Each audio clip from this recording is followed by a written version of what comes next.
that you could join us for today's session. And I want to just let you know that this is, oh, it's such a good class. Today is a good class. So, what I want to talk about today is, again, partnership. And one of the things when we did this live that came up was people had a lot of discussion over what is a partnership and what is a collaboration. And a lot of times they're really the same thing. So today we're going to be talking about partnerships, and you can also consider it also like a collaboration. So today we're going to be talking about harnessing the power of partnerships for small business owners. And we have a lot of jam-packed pieces. This is the short version. So if you want to see the live version long, it is on the NW2 playlist. And that is just a great playlist. There's 3 years, 4 years of topics there. So there's lots of videos for you to catch up on. But today we're really going to use that guiding principle of prosperity mindset about guiding, using your prosperity mindset and using that to leverage all of your available resources. I think we forget how prosperous we are, how much we already have done. So when you're thinking about today, I want you to think about that guiding principle of utilizing your mindset and leveraging all the available resources. When I think about leveraging resources, what I really want you to kind of put it into the context of is kind of that Mary Poppins bag where, just she just had everything out in her bag. And that is why you co-create. That is the number one reason to co-create, because the people that you are co-creating with also have a Mary Poppins bag full of stuff. So the more people that you collaborate with or co-create with or partner with on different projects, the more magic that's available. And I always remind people that prosperity is the ability to magnify. And the opposite of that, the lack of prosperity, of course, is the inability to magnify. Or the way that I see it a lot is that somebody maybe feels lost or immobile, or they just don't even know where to opt into their business. And we're really specifically talking about partnerships in your business. So we have a couple of things that we gave you in just the description of what we'll be talking about. But today we're really talking about the importance of it, but I'm going to give you lots of tools on how to think about it, how to execute it, and of course, how to think about it in that prosperity mindset. How can I give you the nuggets of joy and magic so that you can use them? So there's just a ton of benefits to strategic collaborations. But the three areas that I want you to think about are kind of the levels of buy-in, right? Initiating partnerships, and that's just the starting of like, who do I even start with? Then I move to the developing. So how do I build closer relationships with those people or develop how we could work together? And then there's maintaining. How do we maintain the collabs that we do or the partners that we create? How do we continue to work on those? So there's initiating, developing, and collaborating. And when we look at that, I want you to be able, in our live version of this, we really talked about the different partnerships that were crucial for our business. But it's really the bigger vision of that, it's to be able to see a bigger future by being together. That when you have someone who you like working with and that you can agree on what the outcomes are and why, it's just a lot more fun. It's a lot more fulfilling, but it's life-giving as opposed to constantly being a chore. And what you want to really look at is kind of setting the tone for fun and interactive relationships. What is the feeling or emotions that you want to attain by being in partnership? So some people are really looking for partnerships that allow them to have somebody else who can do things. So if I went into business with somebody, that business partnership is someone that can take up some of the slack. But most of us are doing partnerships that are much smaller, that are situational, that are for an event or something something much smaller. And some of you are doing partnerships that may be a lot bigger. So you may have a very large company that's working with you to do other things, maybe your social media. There's a lot there. But what you're looking for as a small business owner is to set the tone and set the tone for an interactive relationship, one that has give and take, one that is exciting, one that is got that energetic exchange that you want, which is, again, in that celebration energy. Celebration is the energy of magnification. The that is the growth of what you have. And I believe that partnering is luscious, that it should feel delicious in all of the parts, even when you're working, right? That if you've ever if you've ever been out working on something outside and it's a beautiful day, it's luscious. You don't even mind working on such a beautiful day. So think about those relationships that are important to you, that have an end goal that brings everyone together, but that is life-giving, that you like doing it. And we often look at those key partnerships in just 5 categories. And those 5 categories sometimes have a slightly different word in them because of what industry you're in, but they are the 5 common types of collaboration. A supplier, people that are other small business owners, industry influencers, strategic alliances, and joint ventures. So when we start to look at those 5, supplier, small business, industry influencer, strategic alliance, joint venture, and I would really open your mind to what that can look like. So an industry influencer, we just had one with a law firm the other day, which was that we decided that we would partner with someone that does a lot of work in, this is a family law practice, but all of those family lawyers are dealing with how do we schedule multiple households now, so that when families get a divorce, they need to figure out how to manage a calendar together.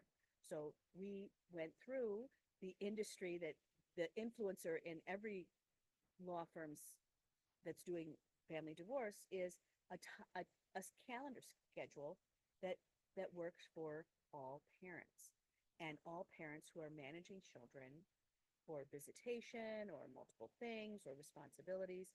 So sometimes an industry influencer may be just something that isn't necessarily a social media influencer, but that has an industry that really depends on what you're doing. So if you had an industry influencer, if you were someone who was perhaps selling a house, that you are a realtor, whether it be regular or commercial, but if you're doing residential, there are a lot of industry influencers that are going to be appreciative to you. And those are also going to be strategic alliances. So someone who is selling residential real estate, boy, do they have a lot of influencers. They have people who are doing packing, people who are doing cleaning, people who are doing painting, people who are doing staging. There's a lot of other people. And one of the things about doing that as an influencer, not only are you doing it as a joint venture, but you're also doing it so that you all have content. So when you're thinking about the people that you are partnering with, I would think about how can content use how can you use content from the venture that you're doing?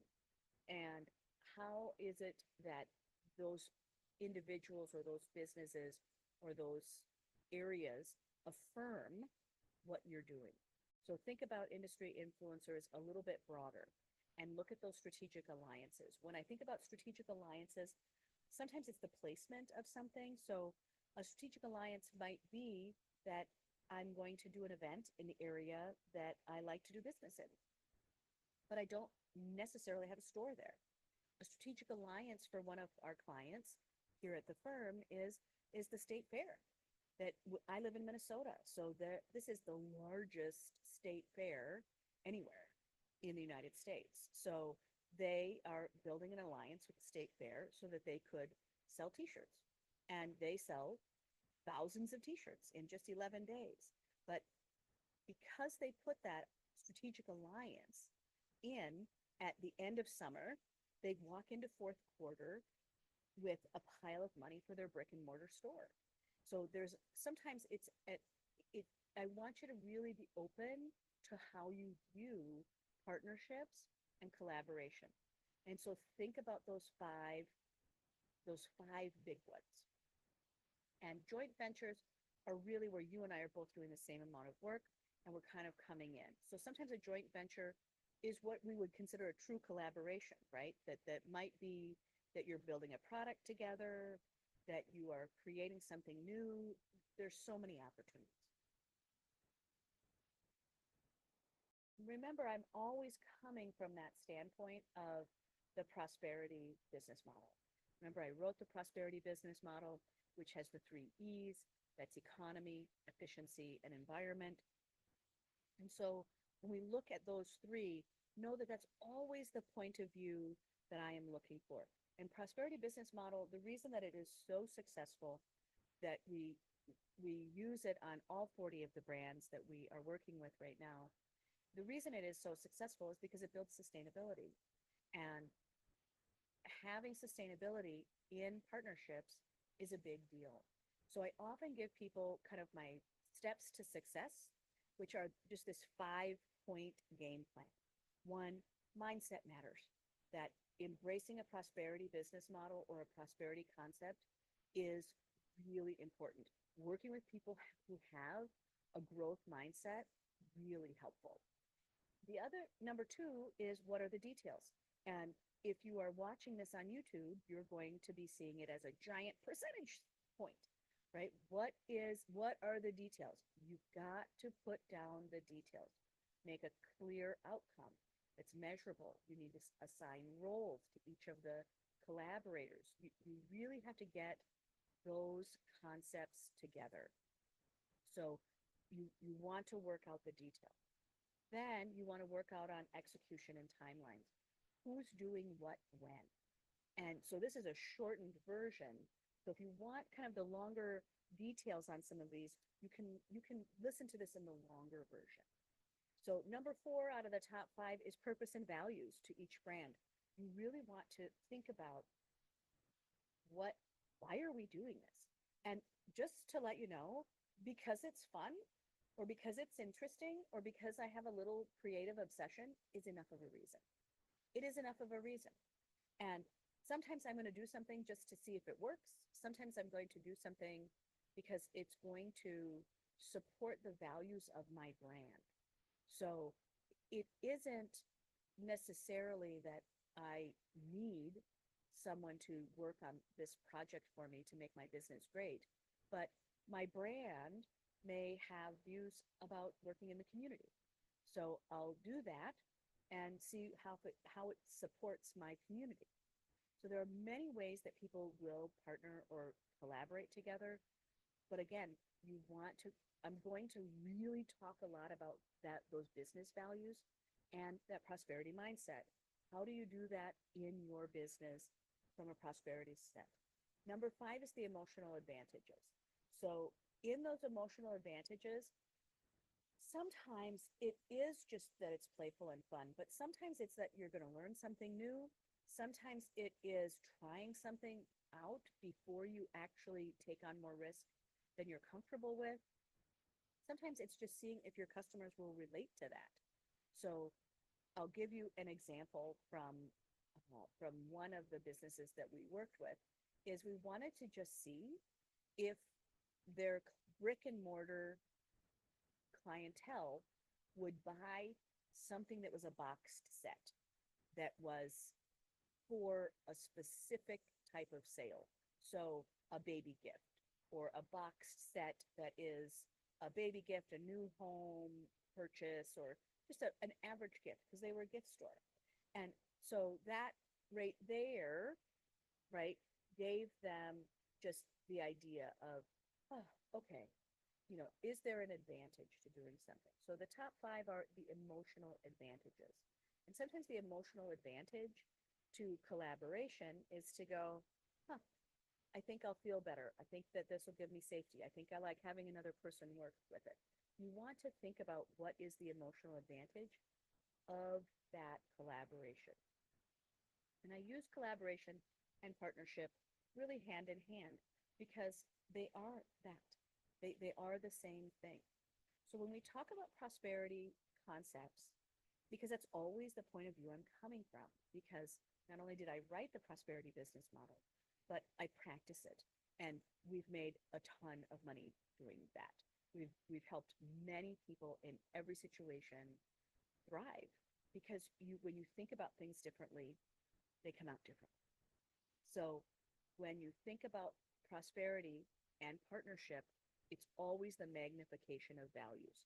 So a personal value is kind of that standard or behavior, that's that personal ethics of how we live in the world. But today we're really talking about those business values. And those business values are deeply ingrained as principles that guide all of the company's actions. I, I, I often just say that's your cultural cornerstone, that when you understand the values that you have as a business, these are really how you run everything. So when we were doing the live version of this, their cornerstone for one of the people in that class was customer service. That's what they believed in. That was the cultural cornerstone of their business model, was to deliver excellent service all the time, to help people walk through real sticky situations. Because as someone who's selling the largest item that people buy, they often have to hold hands or walk someone through that. So when you're looking at who am I partnering with and why am I partnering with them, your goal is always to be accountable to the magnification of your values in action. So I would say your business values in action. So we're looking to magnify, right? Prosperity is the ability to magnify. And we're also using our values as the thing that drives it. It's really easy to stay in your values when, one, you know them, and two, that's what's leading your world. Most people are making decisions and they don't know their values. So as a business, if you know your values and they're in action, you are aligned. It is easy to work with you. It's easy to see what fits. It's also easy to see what doesn't fit, And that's also why every business planner is like, get your mission statement done. Mission is a placeholder of values with a hard expectation. So we will only magnify from that one point. This is our mission. So when you're working with other collaborators, other teams, other projects, you're really looking to go, what is that mission? What is the hard expectation that we have? And when you do that from your values, boy, this isn't so hard. It's not particularly difficult. So you have an easy measuring stick. Now you hear me talk about secret sauce a lot. And I remind everyone that there's no sauce that only has one ingredient. Even ketchup doesn't have one ingredient. So when you're thinking about sauce and your secret sauce, it's many different things put together. So what you want to really think about for yourself is, what is my secret sauce? And that, I believe, for everyone is your prosperity mindset. And it's also the values proposition.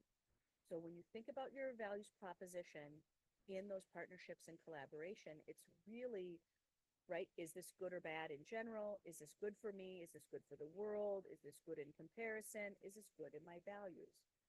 So what's the value proposition of us working together, of us creating, of us playing, of us building something? What's the value proposition? Not just to us, is it good and bad in general? Is it good for me? Is it good for the world? Like, what is the values proposition? And a values proposition is really a starting place. It's often how I invite people to the equation.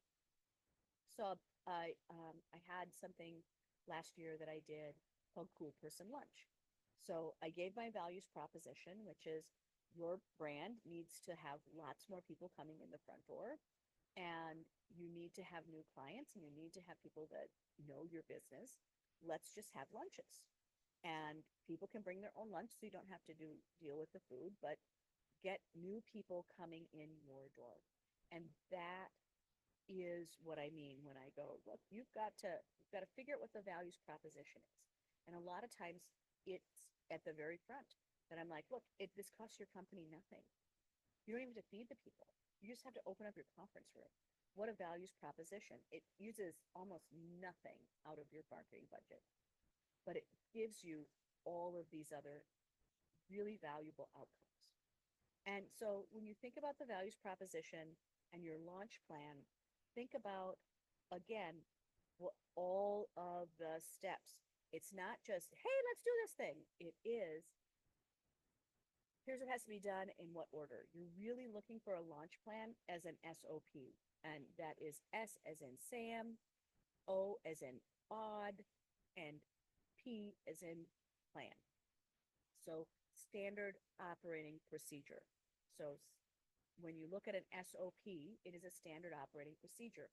A launch plan, if you write a standard operating procedure for how do I think we're going to do this, if you are adding a collaboration perhaps with something that is an industry, so I'm going to do a bridal fair and I'm going to do it with a,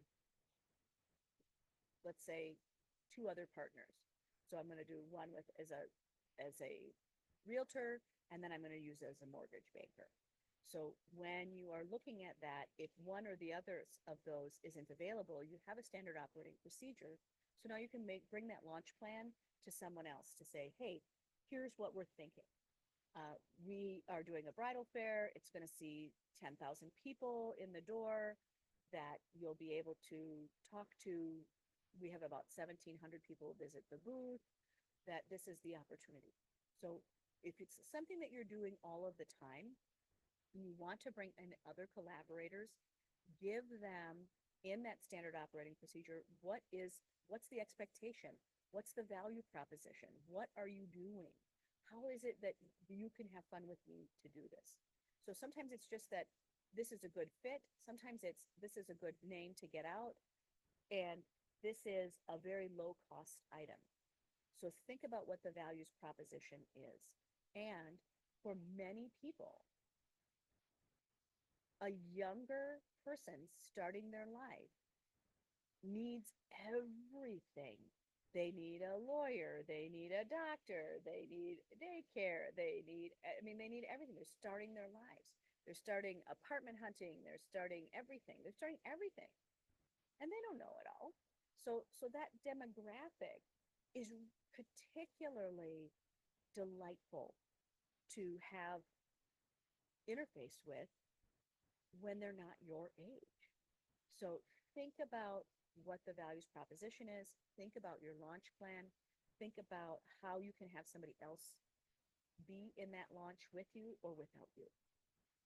The next thing I put up on the screen are the super fans of make a joysicle. I made that word up, but you want to have collaborations that are executed in a way that really intrigue your super fans. Those super fans, I always hit first. That is kind of my holiday shopping list of business is what will my fans like? So when you're thinking about super fans, you want to think about who loves your brand already, how are they interfacing with it, and what do they want? What would be interesting to them? And then do that. And all of your collaborations, you want them to be kind of temporary and interesting. So you want to have something to talk about.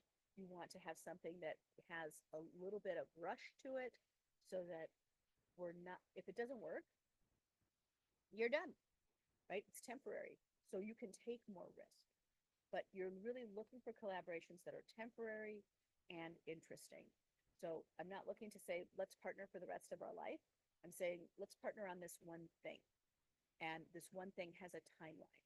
And this is what we're doing. So that's the first place I would always think about in your partnerships is work out small. You're going to start with small things, and you're going to just kind of get obsessed by how do we see this? Where do we see this relationship going? What do we want to create? And the assignment number one that I give everybody is really, it takes about 3 minutes of really, really quiet time with yourself. And that is to really think about and define define what is the highest good as it pertains to all of the stakeholders. So if I have a brick and mortar store, what's the best not only for my store, but for my customers and for each of the businesses that we are working with? What is in the highest good? And most of the time, the highest good is to complete the sale. And to complete the sale with a quality product that the customer is happy with. And if you can do that, you're doing great. So when you're thinking about what is in the highest good for everyone, I would think about that. And it should take about 3 minutes and define it. It's not just saying, oh, I want that. It is, how does that work? What is in the highest good of each of us? And sometimes the highest good is that we have a chance to play again. Sometimes the highest good is that it was well received. Sometimes in the highest good is that you sell out. So you can be very optimistic and open and risque. You can really support unique types of creativity in that way. I often tell people to build planning points to measure how they're magnifying towards their outcomes.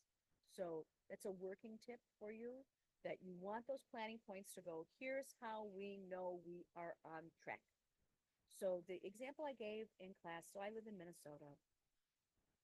And in Minnesota, this magical thing happens. And it happens every January. And it usually, when I think about it, it's one of my favorite weird things about living in Minnesota, which is we have 10,000 lakes. So we have lakes everywhere. And by January, they're super frozen. And so they're about 18 inches deep with ice. So you may have seen it on TV, but you may have seen it in a movie or somewhere. Social media is huge. There's something here called ice fishing. So the Parks Department does an ice fishing event in January. There's also something called an art shanty event that is also done in that month. It's done in the winter, and they do it out on the lake. And they make it really fun. The other thing that happens is there's a huge kite festival out on the lake. So people really want to play on the lake when the ice is thick, because you just can't do it any other way. It's just a fun part of living in the heart of winter. And so what ended up happening is we have these 3 individual events. So they decided they would collab, that they would partner. So now all 3 of those events are in the same weekend, and they've become one giant event. So one of the things that they have to do is they have to build planning points. Are we on track to magnify in the way that we want? So are the artists ready? Is the parade ready? What has to happen? So you want to have these measurements. One of the largest measurements for the art shanty event is how many people showed up as an information. How many artists, how many people bought into just showing up for the planning meeting? So when they realized in that conversation that everything they want to build starts at that planning session, they put a lot more effort into the planning session to make sure that it was well attended, that there were lots of pieces. So that's a point of measurement. If we don't have people showing up for the idea itself, they won't be here for the execution. They won't be here to build it. So planning. So look at what you're building and where are the points that you can measure to say, if this happens, chances are it'll be very successful. One of the things about the art shanty is they have this crazy little, it is called a car parade, but you are the car.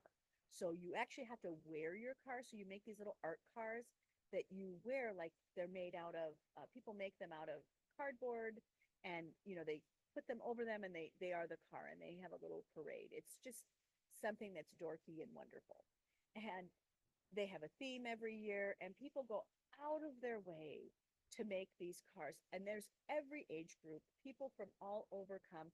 And guess what? They're going to drag this thing in their car in the middle of winter. and they're going to meet other people who do it, and then they're just going to have a little parade around the parking lot. This is not an expensive item. It is just wacky and wonderful, and that's the outcome. The outcome is to have something to celebrate and play in winter.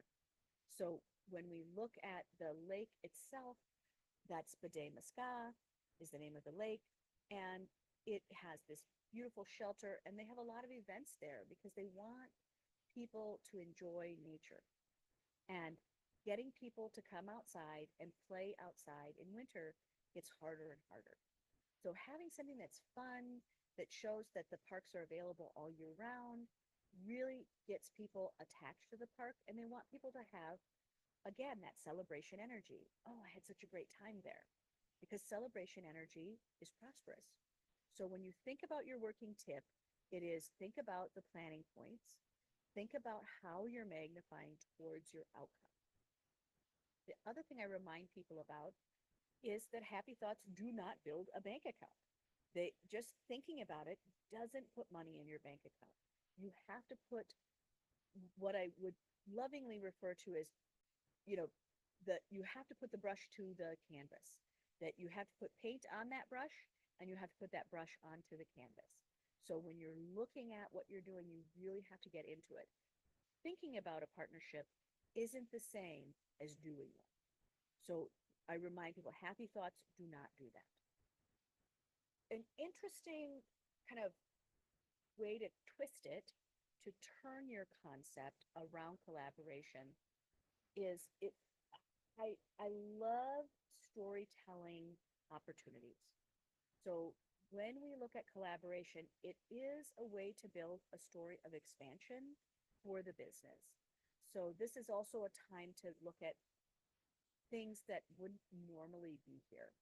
One of the things that we collaborate with, I went in on an inn in a small town. And in that small town, it is in what we call Amish country. So Amish is a religious belief, and we wanted to partner with the people that lived in the small area that we bought the inn in. And that inn sleeps 30 people. So when we are building the story of that, it is that we hire our house cleaners and things like that. We make the extra effort to have housekeeping be from the local community, that we can pay them fairly, that they show up all the time, but we have to go get them. They don't drive. They don't have a car. And so we have to work things out. It's more effort for us as a business owner, but it is, again, a story expansion of the business. So if we partner differently, we really have, and that inn is a 1900s inn. So it already is a period travel piece. So that Amish partnership really works for us, and it is a brand expansion. In another store that we are working in, another project that we are working on is actually a subscription model. So in that subscription model, we are working with many different vendors who have a specific reason. There's more storytelling that's available for the business by the collaborations themselves. So think about what is not only luscious, not only expansive, but that it builds the storyline of the business itself. The next picture I have if you're watching this on YouTube, this is Kate and me. Kate is wearing my Paris crown, by the way.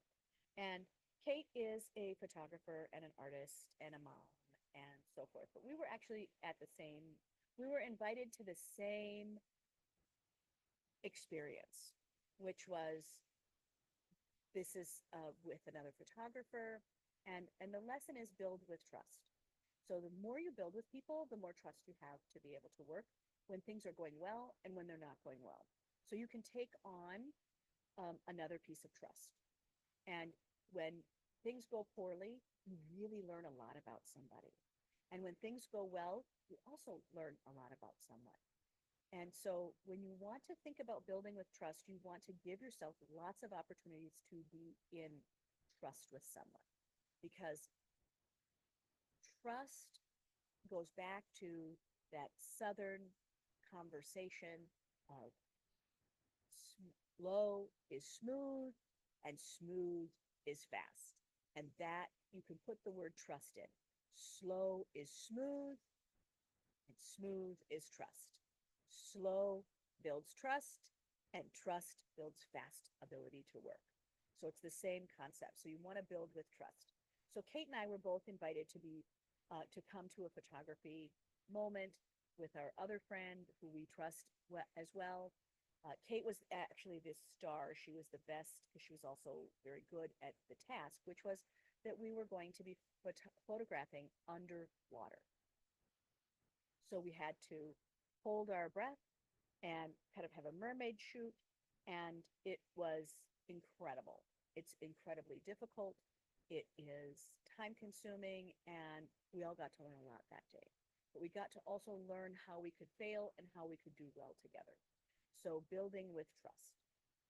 If you're looking for another concept of where do I start in collaboration, I often remind people I would kind of redraw the customer experience map. Whoever is your customer, I would figure out what it is from start to finish that they're doing, and then I would focus on the finish. So when you're redrawing the customer experience map, a lot of times we're going to focus on the final outcome, right? That person bought the dress, they're going to take their picture in the dress.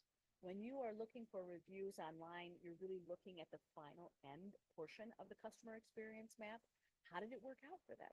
When you look at the amount of investments that you've seen people make in the customer experience map, they're all focusing on the end, right? Here's a picture of me with holding a key to my new house, or here I am in the before and after, right? You're looking at that customer experience map, but start right at the end and then build it from there. It's another great collaboration or partnering space. And when we look at things that you're giving a gift or that you're sending a gift box, it's another way for you to look at who are you partnering with. So one of the realtors that we have in the area, they partnered with a specific restaurant. And he said, look, I sell houses in your neighborhood. If you give me gift cards for half off, I will give them to all of my people, but give them to me in a large amount. So he had something to offer to say, I'll take $1,000 of gift cards in $250 increments, but I need them to be valued at, I need them to be half off, right? So I'll buy 1,000. I need them in $250 increments. So instead of getting 4, I need 8. And he was very specific that he wanted people to have enough on that gift card so that they would bring their friends over into the area. And for the person who has the restaurant, and these are nicer restaurants, that $125 to get a new customer is probably worth it, especially if they live in the area. And if they have a good time in that space, it'll become their space.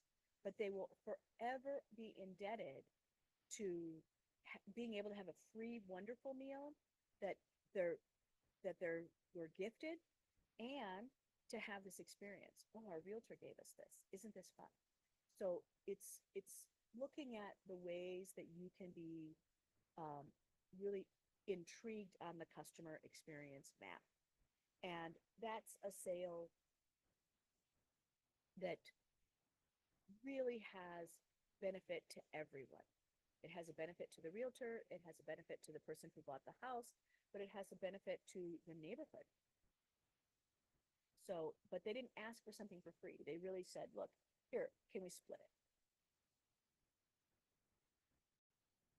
A lot of times people are focused on what I call calendar events for collaborations. So the easy one is like just whatever major holiday is coming. And I like calendar events, but I don't like them tied to a specific holiday. So I would look at calendar events that are not holiday based, but time of year, fall, summer, spring cleaning, right? So look at those calendar event collaborations and then play with them in that way. So it might be, a harvest moon. It might be, summer solstice. It might be, whatever that fun thing is. That's, it's, there's so many fun ways to do collaboration. But again, sometimes those collaborations, while they may be short and they may be just one time a year, the fun becomes when you can do them every year because somebody's looking for something every year. So if you are going to do an annual event, that's a calendar event. So think about what that can look like. And so a calendar event, I see a lot is right. What's our actual launch date? When do we do this one launch of this one thing? And so if I'm going to put out my new line, every car company has done it. Every every every fashion company has done this. That it's kind of an obsession, and that obsession is kind of fantastic. So think about a calendar based collaboration, but make it a little more playful and a little more opportunistic in the time that it can be in so that you have more ability to have more attraction of other players, of other partners, of other collaborators. There's a reason that social media is social, and that is showcase the players, showcase who you're doing business with, showcase what is happening. That working together on fun things is extraordinary. And that's what you want. You want to showcase that we are having a really good time. So use your collaborators in those pictures. Talk about what you're doing and let people see that you are enjoying the process. Because if you're having a good time, I probably am going to have a good time too. And that's really it's kind of that simple, right? All of us want kind of that ticket to fun. We all want to kind of have the opportunity to walk into something that I know is charming, that I know is interesting, that is creative, that's fun, that everyone's ready to be surprised. And there are so many surprises that aren't fun. So having a fun surprise is it's a reason to move forward. It's a reason to show up. And when you're collaborating, you get to be different. You get new energy. You get to change the pattern. And that is not only good for you, it's good for your customer. It's good for your neighborhood. It's good for everyone.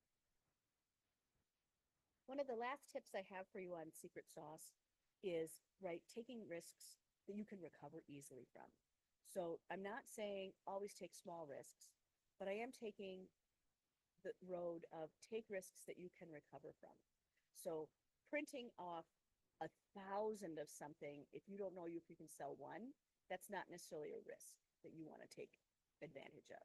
So sometimes it's actually better for me to do a small batch of something to see if it'll go and and try that first, even though I have to pay more for it, because my risk goes down. I can easily recover from just having 12 of something versus 2,000 of something. So think about risks that you can take that you can easily recover from. And remember, when we're building valuable partnerships, the secret sauce is you. You are the secret sauce. You are magnetic and delicious and interesting. And we need that. We need that. And you need other people to help you change that pattern to make it even more delicious. If you've ever put two things together that just were better that way, right? We do this a lot when we pair something, look at it that way. And you are the secret sauce. My last piece of advice on the secret sauce of doing partnerships and collabs is to have a review and a closeout process. And this is where we call it autopsy. And an autopsy is to really go through every part of that, what you've done, and to say, here are the things that went well, here's what didn't go well, and we have a closeout process. The number one time that people avoid this is when things go well. And that's when you really got to check it. Because if things went well, you need to know why.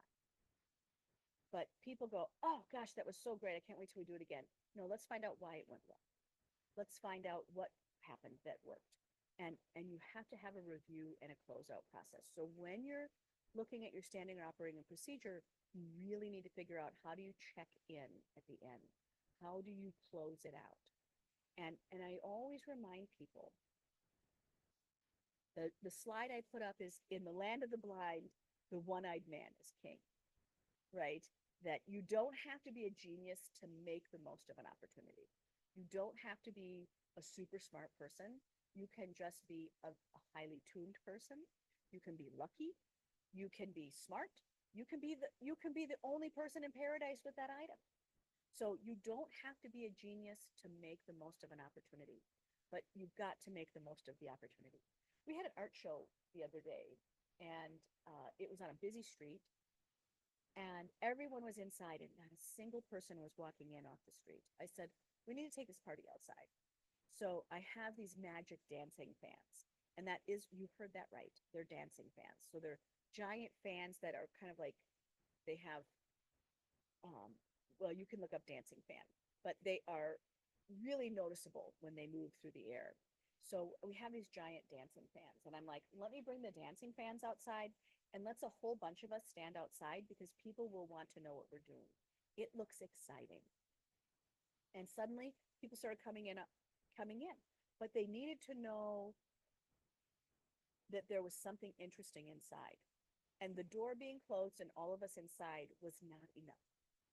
So we had to bring that party outside. So when you think about making the most of an opportunity, sometimes that's just talking to people. If you're doing a show, you need a barker. You need somebody that's like, hey, how are you doing today? Right? You've got to bring some sense of magic into the air. So that is the shortened version of today's topic. Again, we covered so much stuff. So I just want to quick go back and remind everybody about all of the things that we went through today. We talked about the top 5 plan. We talked about, again, what is the guiding principle? We're going to use prosperity mindset, and we're going to look at leveraging all of our resources. Prosperity is the ability to magnify, and the opposite of that is the inability to magnify. And that when we work in collaboration, we have those 3 places: initiating the collaboration, and developing the conversation or the collaboration, and maintaining it. How do we do it again? And we want to be able to see a bigger future, because we're working together. And when we're working together, you want to set the tone for that. You want it to be fun, you want it to be interactive, and you want to really define what are the emotions that are there, because partnering is luscious. It's luscious. It's so fun. It is the way that all of us can defy the ordinary and create the extraordinary.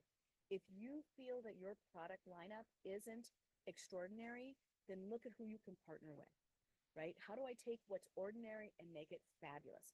That together we should feel unstoppable.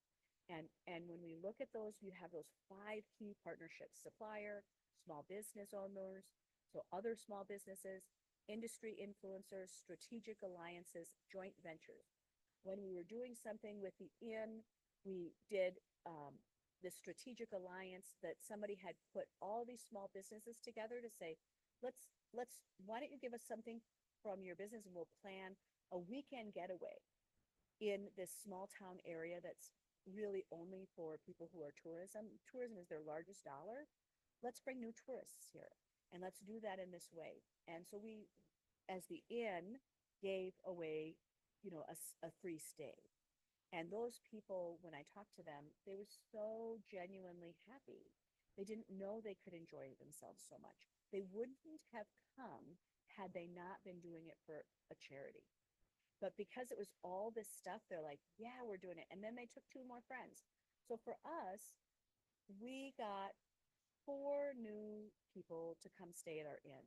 But we had 4 people that were willing to travel 2.5 hours away from their home to have an entire experience in a new restaurant. They went to a show, they did all sorts of stuff. They had 6 items to do. They went for a 30-mile electric bike ride, and it was life changing for them.